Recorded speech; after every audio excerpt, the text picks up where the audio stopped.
When I was 14 years old, I was riding my bike, going on long walks, trying to build the courage to talk to girls, still watching cartoons, still being a kid, still trying to figure out how to be a teenager, how to be mature enough not to be looked at as a child, but young enough to not be looked at as an adult. And I know that may sound confusing, but if you're black, you never given a chance to be a child completely, especially if you're a black male. But when I look back at that time, I look at all the awkwardness, the embarrassing moments, the painful moments, and I say I wouldn't change it for the world because it helped shape me into the man I am today. But then I hear stories about some of our brothers who are not that lucky, who grew up in environments or put in situations that they can't control. Whether you want to call it luck or being blessed, I'm glad that I didn't have to worry about, somebody accusing me, of a crime that would send me to jail for 10, 20 years of my life. And then just by happenstance, somebody said, oh, we got it wrong. My bad. Well, you see this picture of this young boy as he was then. Davontae Sanford was 14 years old. He was accused of killing 4 people. Yeah, they said a 14-year-old. And they sentenced him to practically life in prison. And for the next 9 years or so, almost 10, family and friends fought for him to get a new trial, to introduce evidence that or testimony that wasn't available or was dismissed. And then the persons that actually did it confessed, and the judge that sent them to jail ordered to vacate the charges. But is that enough? I mean, and this is how he is today. Is that enough to almost 10 years, the traumas he had to deal with, the pain? Because once you go in jail, you're going to get jumped. You know that you have to get in cliques, and you might have to do things physically or sexually you may not want to do. But just keep it fucking real, folks. We don't want to we make jokes about it, but it does happen. You had to deal with prison guards, you had to eat crappy food, poor medical care, you name it, and you had the stigma. Your family had to deal with this pain. He didn't get to go to he just started freshman year of high school. He didn't get to graduate. He didn't get to go to prom. We don't even know this if he had his first kiss.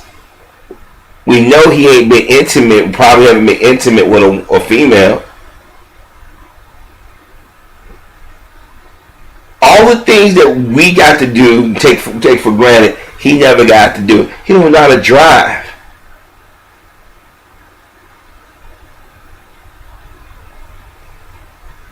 His mother never gave up hope that her son would be free.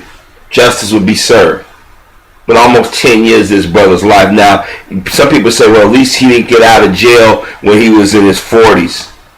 Well, where he only got maybe a good 10 years of fundamental youth. And what I mean by youth, I'm talking about to be able to get away and do certain things that you're not going to be able to get away with once you hit your 50s.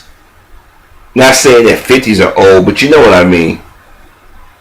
By today's society, I mean 50s is the new 30, but still in your 20s you're trying to figure out what you are. Your 30s you pretty much got to handle. Your 40s supposed to be a little bit easy. Now he's got to make up for what he missed in his teens and whatnot, and that may be awkward for him. I mean, what is it like to see your son, your brother, your cousins, your friend go off to jail for a crime that you know they didn't commit? Or what if the people that are close to you start saying, you know what, he should never been there. Oh, he ain't no angel. All the people that came out saying talk shit about him, was pouring salt on him. I wonder, if he sat back and sat back in jail like the people that I thought had my back didn't.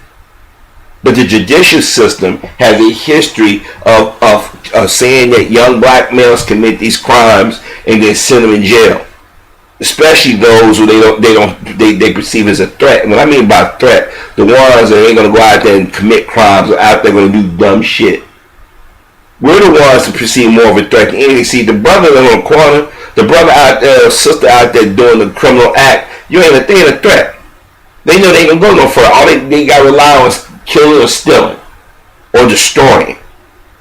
They know the odds of them moving into their community is slim to none. The odds of them taking their jobs away is slim to none. Having a better livelihood than them is slim to none.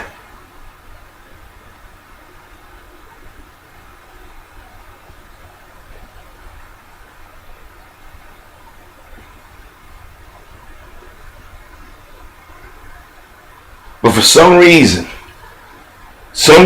in the black community, people feel that in order to destroy us, they gotta charge us with crimes. They put out mug shots all over the screen, newspapers and shit. They add things, or all of a sudden people come out of the woodwork without no proof, no evidence, no nothing.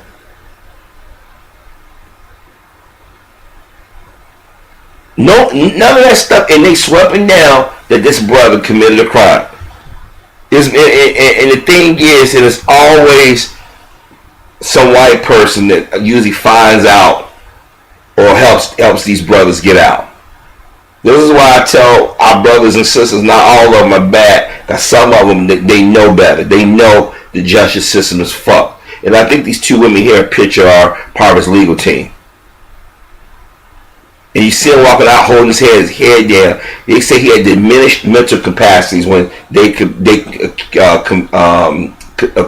him of those crimes. He was 14 years old. And from some of the video I've seen, they coerced him into confessing. This ain't the first time this has happened. There's Central Park, the rape case where those black boys were accused and coerced into saying they committed a crime. One of the guys that was involved in it, he said that they wouldn't let go to the bathroom, they wouldn't let do anything. He said at the point he got to the point he just wanted to go away. He just said, I did it. And they did the same thing to this kid, just about, this young man now.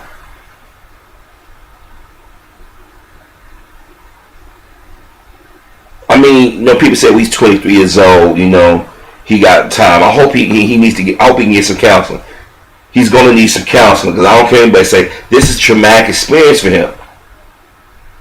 I'm going to leave a link to some videos. His mother says she's worried about how he's going to react to society. Because whether he expressed or said it out loud and back on the subconscious, he's angry. I'll be pissed too if I went to jail for a crime I didn't commit.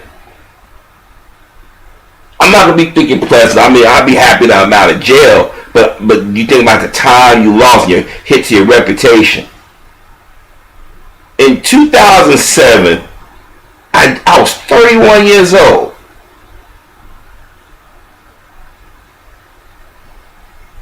I had just got discharged from the Army, back home trying to figure out what's my next move, and this young brother was being accused of murder. 14.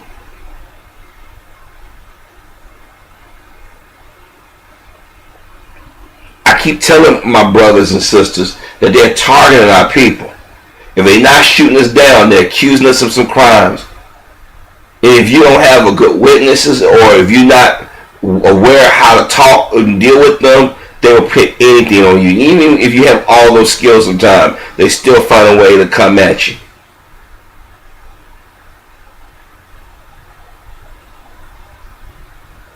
Almost 10 years in jail. Almost 10 years in jail for a crime you didn't commit. And witnesses gave a description. It said that these guys didn't meet meet the description that they have of this person right here.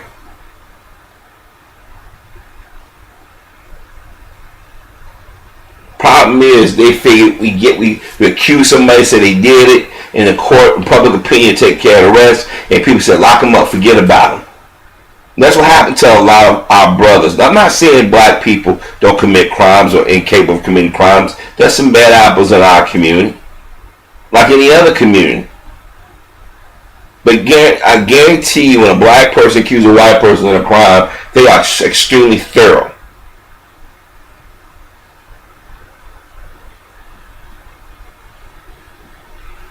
Too many of these cases are happening in the United States. Where and I'm going to talk about something else that's not necessarily related to, well, it kind of is, but I just want to bring this up first so you understand the transition I'm about to go into. If you guys don't recognize this brother, this is Brian Banks. He's the brother who was falsely accused of rape back when he was in high school. He was just about to go off to college on a scholarship, and at that time there was rumor that he would make the pros, but based off a lie, he sent to jail for 5 years of his life. Now, this has seemed to be a recurring theme. Accuse a black man of something, everybody assumes guilt. Everybody assumes guilt. People come out and start saying, "Oh, I knew how he was," and all this other stuff, and you're sitting there like, no evidence. It's a bunch of he say, she say, and if it is evidence, it's not always concise and to the point or lead directly to the individual. But what happened to Brian was this: it was a slut that he knew, and he had consensual sex like most teenage kids gonna do. But for whatever reason, she claimed that he raped her. Now, I have a theory about it. I can be wrong. I think that people knew that Brian was on his way to college and probably a potential NFL career. Somebody either got jealous, or maybe she didn't like the idea of him going and do something that she couldn't do. Maybe she was paying off, or maybe she had hell on one day. We don't know. But the thing is, she lied. And the thing is, when he got released from prison, he still had to register as a sex offender. And the woman, she got on Facebook. And let me put the image up out of. This is the bitch right here. Got on Facebook and wanted to friend him. And he somehow convinced her to go admit to his lawyer that she lied. Now, her and her mother got a payout, which they haven't paid back since. They have not paid back. She has not got any jail time. Image has not been plastered over the media. None of that shit. Now, I have been meaning to do a video about this chick for a long time, but for some reason I always either forgot about it or it just never flowed right. But I'm putting the image up now. This cunt lied on Brian Banks. Lied. Said the brother raped her when she knew he didn't.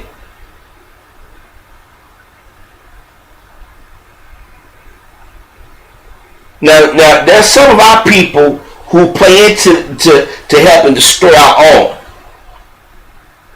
But this brother went to jail. He professed his innocence. He said, "I didn't do it." They told him, "If you don't do this or do that, you're gonna spend this. You're gonna get more jail time." Blah blah blah. And you understand, you're a teenager, and somebody's telling you that you can get more jail time if you don't cop a plea. You go into a place where they tell you when to get up, when to go to sleep, when you can take a shit, when you can eat, all kinds of stuff.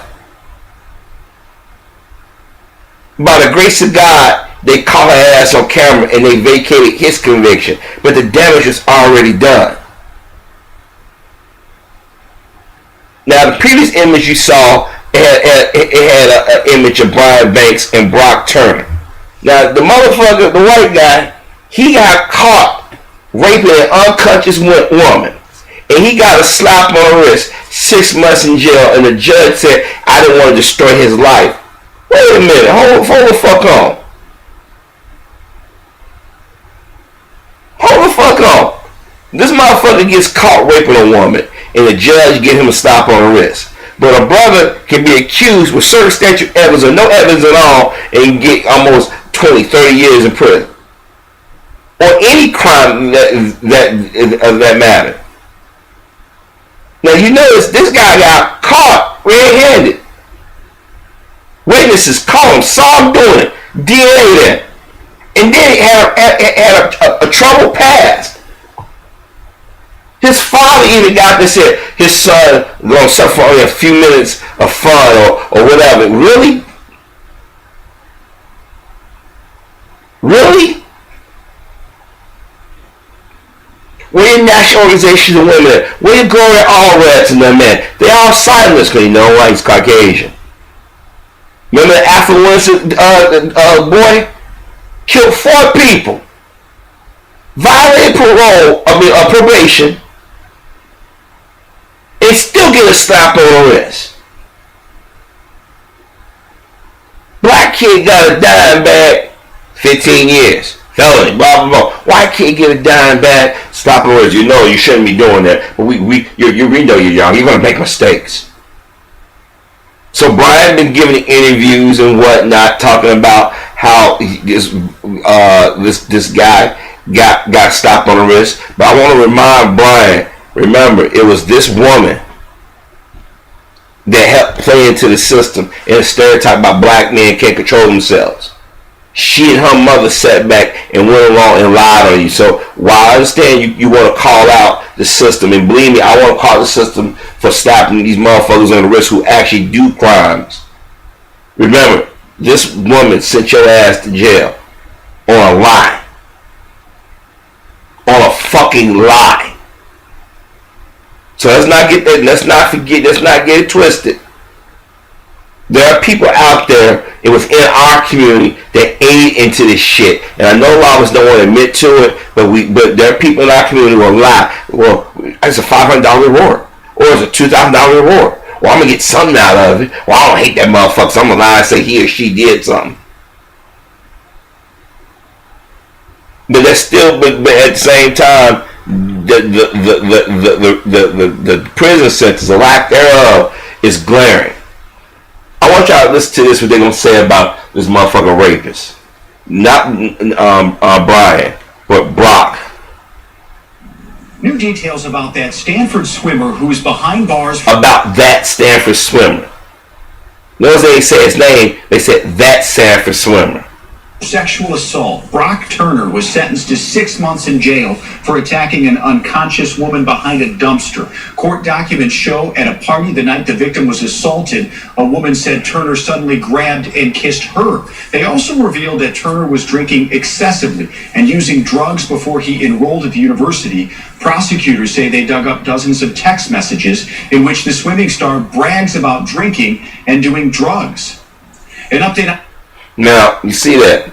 Now, you see this image right here, and I gotta find the other one, but this is the mug, this mugshot photo. You see they put the prison clothes on him, right? Like I think it's a jumpsuit or something. Now, this is his actual mugshot.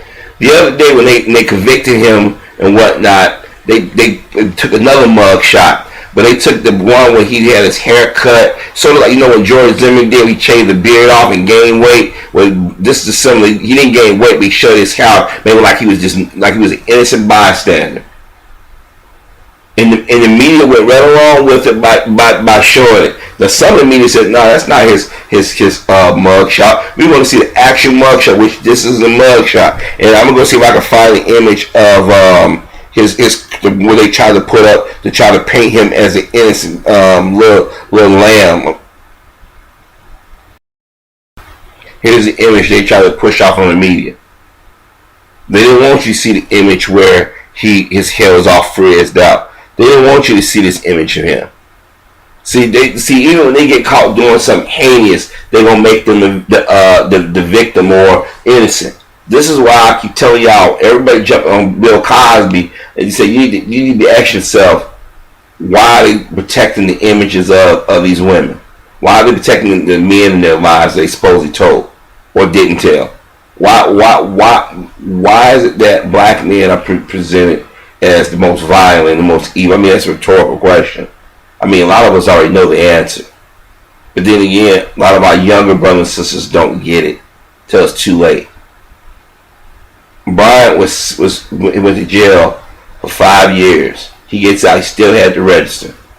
If he wasn't smart enough, his lawyer was smart enough to ask the woman pertinent questions, he'd still be registered as a sex offender.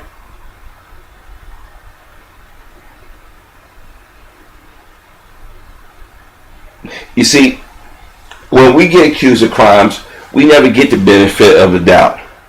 We're always seen as the villain of the story, and it just so happens some benevolent white person or some tenacious black person say, yo, this is evidence right here. This is why I said our community, we should have lawyers ready to go. This is what I miss about Johnny Cochran. If black folks had any common sense, we would sit there and say, okay, we need a Tom Mesereau, because Tom Mesereau is closest to Johnny Cochran that blacks would have.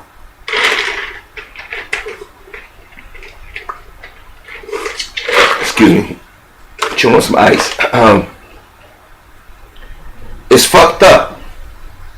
It's fucked up that you got these brothers going to jail for 5, 10, 20, 30 years, and then the people who actually commit the crimes get a slap on the wrist, or the judge is saying, well, we don't mess their lives up. So basically, this guy is getting the Afro-Windsor, the judge gave the Afro-Windsor reason. He raped a woman. You think if I got caught raping a woman, they would say, Harvey, he didn't do anything in the past. He served his country. He's a good guy. And we're gonna stop my wrist. Ain't no way hell white women and black women be protesting. Where are the white feminists at? Where they all at? Where the fuck are they at? Where are the white women criticizing these black women and white women who lie on men or have been lying on black men for years about rape? But when it comes down, it's actually their men who participate in these sex crimes and crimes. It's like we can't catch a break. Brother get accused falsely of a crime, he goes to jail for damn near 10 years. You get another one get accused of a crime, he goes to jail 5 years. And the people who was a part of it, who lied, nothing happens to them if ever.